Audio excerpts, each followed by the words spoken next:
fortælle om noget lidt andet, nemlig om mine egne personlige oplevelser med det her med økologi. Jeg har arbejdet egentlig med økologi siden 2000, hvor jeg var så heldig at blive ansat på Regionshospitalet i Randers. Der sidder 3 damer deroppe, der også har været med fra den tid, som jeg kender rigtig godt. Mest for godt. Nej, kun for godt. Det jeg godt vil fortælle om, det er en præsentation af vores køkken og lidt omkring min personlige rejse. Og noget af den her professionalisme, jeg synes, der skal være i vores branche, og sådan nogle pointer. Køkkenet på Aarhus Universitetshospital, der hedder nogle dage, der er vi cirka 100 medarbejdere, der er fordelt på kokkebager og slagter. Det er fandme et problem, det ikke står større. Måske skulle jeg have mine briller med.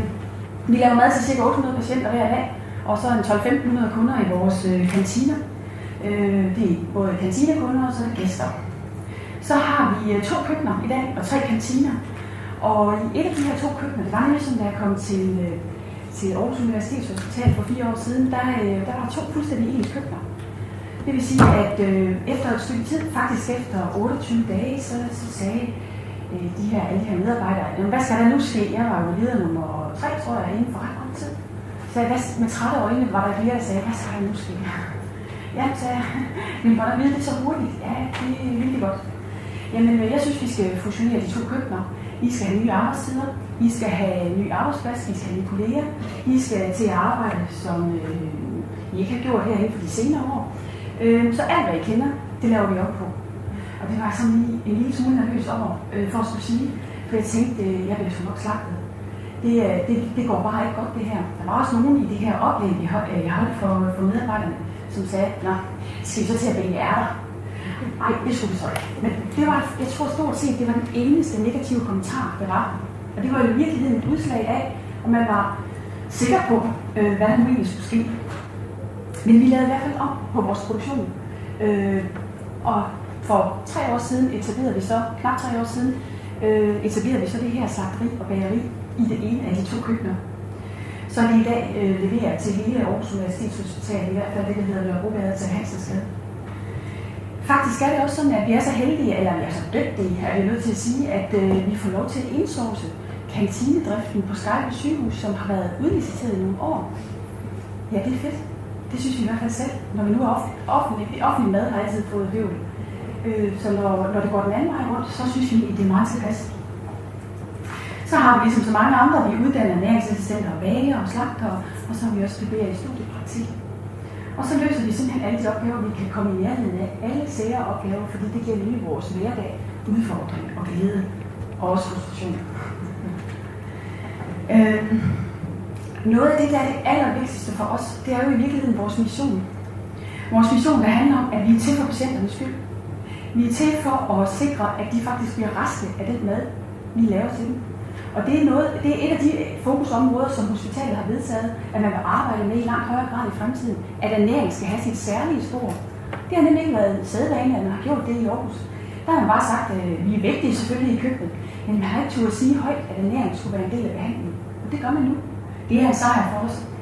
Men vi har også hele tiden fokus på den der, vi kalder 49-51. Altså det der fokus på, at det vi laver, grunden til, at vi i det hele taget er, det er altså patienterne. Det er for patienterne, vi er der. Og så de 49, det er det, der handler om os medarbejdere. Det er næsten lige så vigtigt, men vi skal hele tiden sikre os, at når vi laver om på tingene, eller vi gør noget, der skal være lettere, eller sjovere, eller billigere, eller bedre, så skal det være altså med henblik på patienterne. Det er dem, det handler om. Vores vision. Jeg er nødt til at stå herovre, jeg siger det ikke så. Måske kunne jeg huske det. Vores vision, det er, at maden skal have en høj håndværksmæssig kvalitet. Og det skal tilberedes af kompetente medarbejdere i det arbejdsmiljø, som er godt. Og så er økologi og uforarbejdelige friske råvarer et must. Det er simpelthen udgangspunktet for vores måde at arbejde på hele vejen igennem. Den personlige rejse, den var jeg ved at fortælle om før. Det har både været en fælles rejse med Randers og en fælles rejse med Aarhus. Men for mig, der handlede det meget om det der med at få vækket, ikke bare. Jeg har altid vidst, siden jeg var meget, meget ung, at jeg ville være økonom. Det var jeg helt sikker på. Jeg ville også være leder. Men det der med at finde ud af, hvilken retning er det egentlig, mit arbejdsliv skal gå i. Jeg startede i Kølemands køkken i Hjørring. Startede på et plejehjem i Sæle, og så på et Kølemands køkken i Hjørring. Og det der med at finde ud af, hvor går min lyst egentlig hen i retning af, i hvert fald fagligt. Den startede egentlig, da jeg kom til Randers, fordi det var egentlig en økologisk vækkelse. Jeg kan huske, da jeg kom dertil, så tror jeg nok, de syntes, jeg var lidt for moderne. Jeg tror også, vi lige kom til at snakke om, at måske skulle vi lave kølemad. De sagde straks, nej, hvad snakker du om? Det skal vi i hvert fald ikke, og vi skal slet ikke væk fra vores økologi og vores frisklavede mad. Og man bliver stille og roligt forelsket i den der måde at arbejde på, der handler om, at vi tilbereder varerne med kærlighed og omsorg til fordel for patienterne. Det bliver man lige så stille forelsket i. Det gjorde jeg i hvert fald. Så da jeg så har arbejdet med det i nogle år, så var der sådan noget professionel modstand fra nogle af mine kolleger rundt omkring, som sagde, ja, det er meget godt, at de arbejder med den her økologi og de hjemmelavede, men hvor får I alle de der personaleressourcer fra? Det er sikkert nogle helt andre. Det er hospitalsliv, der putter nogle penge hos jer. Og så tænkte jeg, altså, kan vi bare lade sådan ingenting og sige, jamen det er ikke, det går nok meget godt. Så det er ikke med mig selv om, at det var nok mest professionelt at finde ud af, om når man laver tingene fra bunden og laver dem økologisk, kan det så i virkeligheden betale sig? Er det rigtigt, at det er billigere? Så vi kontaktede BDO, som også er en partner i det her projekt, BDO Kommunernes Revision, og bad dem lave en køkkenanalyse, og det var med et bævende hjerte, vi gik ind i det. Fordi det var jo egentlig vores faglighed, vores professionelle stolthed, der stod på spil. Fordi hvad nu hvis det viste sig, at den hele tankegang, vi har haft igennem rigtig mange år, hvad nu hvis den faldt til jorden? Så da det viste sig heldigvis, at BDO kom frem til et resultat, der var rigtig, rigtig godt, og så viste det, at det var et af de absolut billigste køkkener, de havde analyseret, af de 3 ud af køkkener, de havde analyseret på det tidspunkt, som altså var i 2007, så blev man sgu glad. Så blev man stolt af sit fag, og stolt af det, man arbejder med. Og det gav mig egentlig en form for økologisk blod på tænderne, hvis man kan sige det sådan. Og det betyder, at da jeg så blev ansat, og var så heldig at blive ansat i Aarhus på Universitetshospitalet der, med de her 2 køkkener, som jo også har lange og stolte traditioner for god mad, men som hen over årene nok i varierende grad havde tilpasset sig, omverdenen i forhold til mere eller mindre halv og hele fabrikata. Så tænkte jeg, at det kunne altså være sjovt at finde ud af, om det her det var Anders, der var så skidedygtige. Ja. Eller om det nu kunne det lade sig gøre igen. Altså, kan det her reproduceres? De her data, kan de reproduceres? Og derfra startede den der lyst til at sige, når man synes, at det fag, man har, det i virkeligheden er rigtig vigtigt, at det betyder noget for en, kan man så ikke arbejde med det andre steder? Og det lod sig heldigvis gøre. Så vi startede egentlig helt forfra der for 4 år siden på Aarhus Universitetshospital med at prøve at arbejde med det økologiske og det hjemmelavede. Og det er det, der giver den ægte professionelle glæde og stolthed. Det er den, der betyder noget, når vores patienter ringer til os og siger, vi havde en patient, der var multiallergiker, og hun ringede og sagde, nu har jeg ligget her simpelthen så længe. Jeg får ingen allergi, når jeg spiser jeres mad. Så siger jeg, det er jo lige godt på, så kan jeg vide, hvad det er for noget. Jeg tror så i virkeligheden, den form for allergi, hun havde, den var mere noget, der foregik heroppe, end det var. Men hun ville så gerne købe vores kød, fordi hun kunne bare smage, at det aldrig havde været i nærheden af plastik. Hun havde altså en form for plastikallergi eller noget i den retning. Så det der med at fortælle, det der, som du siger, det der med at fortælle og udbrede de gode historier om den måde, vi laver maden på, de får en helbredende effekt næsten. I forhold til den måde, det bliver modtaget. Og sådan har vi arbejdet med rigtig mange forskellige ting igennem tiden, som har betydet noget for hvad skal man sige, den måde, vi bliver mødt på ude i huset. Så giver det den der interne stolthed over det fag, vi er en del af. Jeg ved, vi arbejder i team i Aarhus, og de forskellige team i køkkenet, de konkurrerer lidt i forhold til, hvem er nu bedst og billigst, eller hvem er nu hurtigst, eller hvem får de mest bedste idéer. Så det der med at for alvor at gå ind i, hvordan får man den enkeltes kompetence aktiveret på den helt rigtige måde, det er noget af det, der kommer i spil, når vi bliver tvunget til, lidt som nogle af jer andre har sagt, når vi bliver tvunget til at tage stilling til, hvordan er vores håndværk egentlig? Altså, er vi stolte af det, vi laver? Kunne vi godt gøre det bedre? Hvad er det, vi kunne gøre det bedre? Og hvornår kan vi gøre det bedre? Hvad skal der til? Og det er noget af det, der giver mig allermest glæde. Det er, når teamene de konkurrerer med hinanden, eller får en hel masse gode idéer til, hvad det er, vi skal lave næste gang, vi skal lave noget selv. Altså tager små bitte bidder af noget af det, vi gerne vil lave selv, og helt forbundet. Det er noget af det, der driver mig rigtig meget, og det tror jeg i virkeligheden, det er også noget af det, der driver hele vores fag. At det der med at være stolt af det, man laver i det hele taget, at vi kan sige, at vi er faktisk vigtige i den her sammenhæng. Så vi har følt det som en kæmpe cadeau, at hospitalsledelsen har valgt både at indsource kantinedriften, men også at sige, at ernæring skal have sit særlige spor.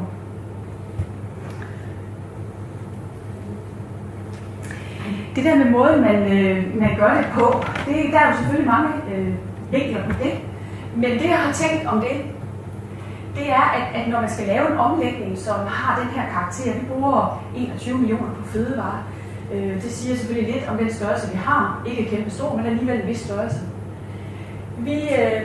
Jeg tror på, at når man skal sådan noget som det her, vi har jo ikke fået et påbud ovenfra om at lægge op på nogen måde. Det er noget, jeg synes er en god idé. Fordi jeg overhovedet havde nogle tal fra den her BDO-analyse, der viste, at det her var godt. En af tallene fra analysen, som vi har taget udgangspunkt i, det er den der måde, slagterne arbejder på.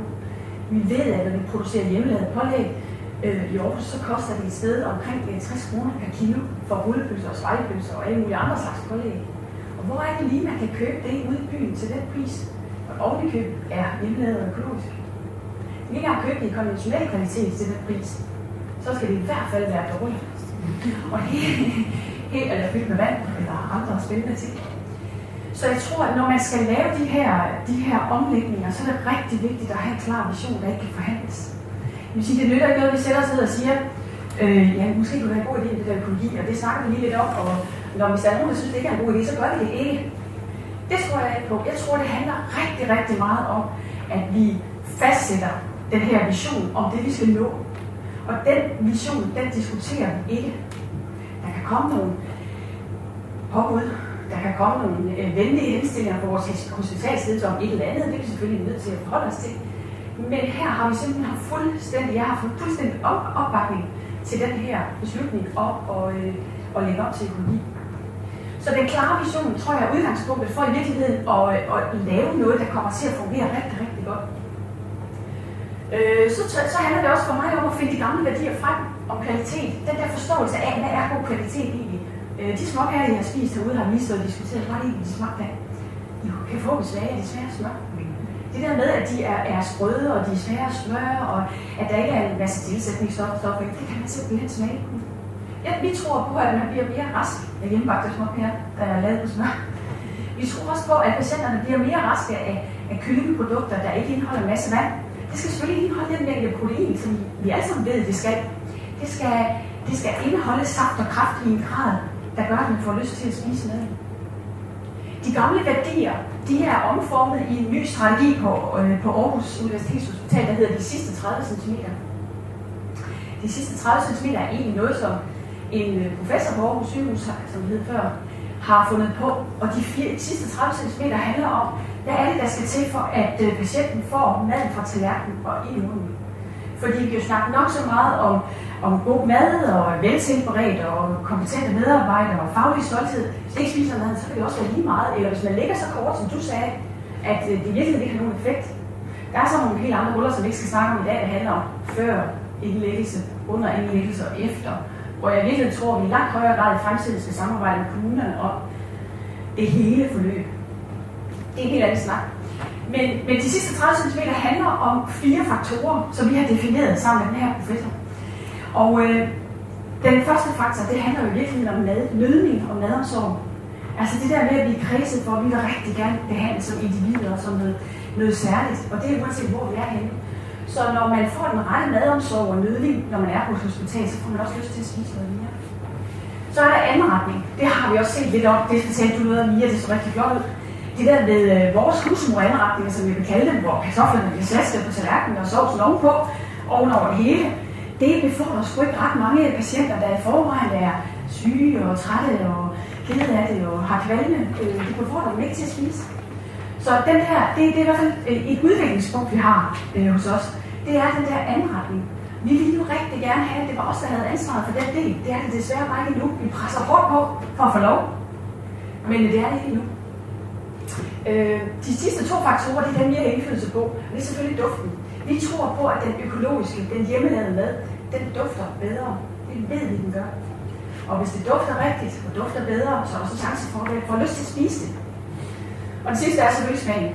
Der er ingen tvivl om, at det økologiske og det hjemmelavede mad er lavet med langt bedre råvarer, med langt større omhu og kærlighed, så det faktisk i virkeligheden smager bedre, og så man selvfølgelig bliver mere rask af.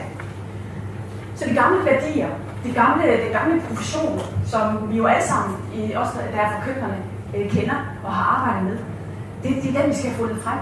Fordi den giver jo i virkeligheden både arbejdsglæde og stolthed over vores branche og vores fag. Og så er der den med det konkurrencedygtige, og det der med at vinde det tabte tilbage.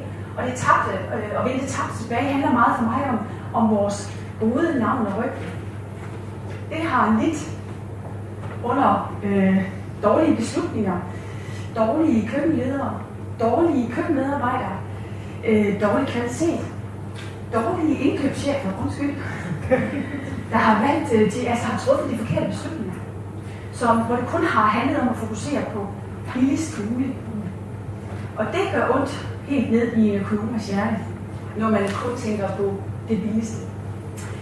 Smagsdannelse er vist lige så vigtigt. Nu er Michael gået, men jeg for ved en hel masse om smagsdannelse, og om hvordan man arbejder med smag i det enkelte produkt. Og det er tænker jeg, et eksempel til, som man kan finde mange steder, men i hvert fald er her jo et eksempel til efterfølgelse. Fordi det der med at kæle for smagen i den enkelte råvare, det er utrolig vigtigt. Og så mener jeg selvfølgelig, at vi har en at vi skal påtage os en miljømæssig forpligtelse. Vi er offentlige arbejdsgivere, vi producerer rigtig meget mad. Hvis vi ikke skulle tage en forpligtelse i forhold til vandmiljø og dyrevelfærd, hvem skulle så? Det har vi selvfølgelig. Så derfor kom fødevareministerens udspil, som desværre ikke blev lov, så kom det som gave, fordi det gav en opmærksomhed på det, vi gerne vil. Det, der har betydet for mig og for min karriere og for mit, mit arbejdsliv, det var lige pludselig den her køkkenanalyse. Og det er jo det, jeg synes, der bliver pudsigt for sådan en lille jysk økonom. Min far er smedet, og jeg har ikke så lige været vant til al den der opmærksomhed. Men den her køkkenanalyse, hvor vi virkelig kastede hjerte, liv og sjæl i at få hele vores køkken analyseret. Vi brugte sindssygt mange kræfter på at få alting analyseret. Det var næsten en tissepause, der kom på os. Men det resulterede i, det var jo faktisk, at vi fik en pris for det danske gastronomiske akademi. Jeg fik en pris for at være økologisk frontløber. Jeg synes, det var lidt snyd. Jeg synes egentlig, det var hospitalet, der skulle have den. Så blev jeg også vinder i Randers. Det var alt sammen noget, der dukkede op på baggrund af det her. Og vi fik bevist, at det hjemmelavede og det økologiske kan betale sig igennem den her analyse. Pointerne for mig handler om, at den økologiske omlægning jo skal ske fra bunden. Og så er en af pointerne også, at når man gør det her, så handler det meget om fusioner, om kost- og organisationsomlægninger og ombygninger, at der er rigtig meget, der følger med. Man kan ikke bare gøre det med de fysiske, hvis man har meget små fysiske rammer, så er det måske virkelig ikke så nemt. Så vores måde at anskue økologi og det hjemmelavede på handler jo også om, at vi har været velsignet med nogle store lokaler. Vi har været velsignet med, at vi har været effektive, så vi kunne spare nogle penge op til at købe udstyr for. Det er helt muligt. Men først og fremmest, så er det, jeg gerne vil sige, at det her det handler både om mig, men det handler så sandelig også om dem, jeg arbejder sammen med. Jeg er simpelthen så heldig og stolt over at være leder for rigtig mange dygtige, entusiastiske og kloge mennesker, der altid vil det bedste. Vil I lige rejse op? Og det er så set,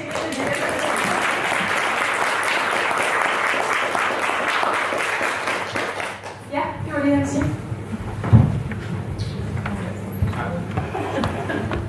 Tak, Bente. Jeg skal høre lidt, at jeg har nogle spørgsmål til Bente. Jeg skal bare lige spørge, var Bjørn, du sagde, det kom fra?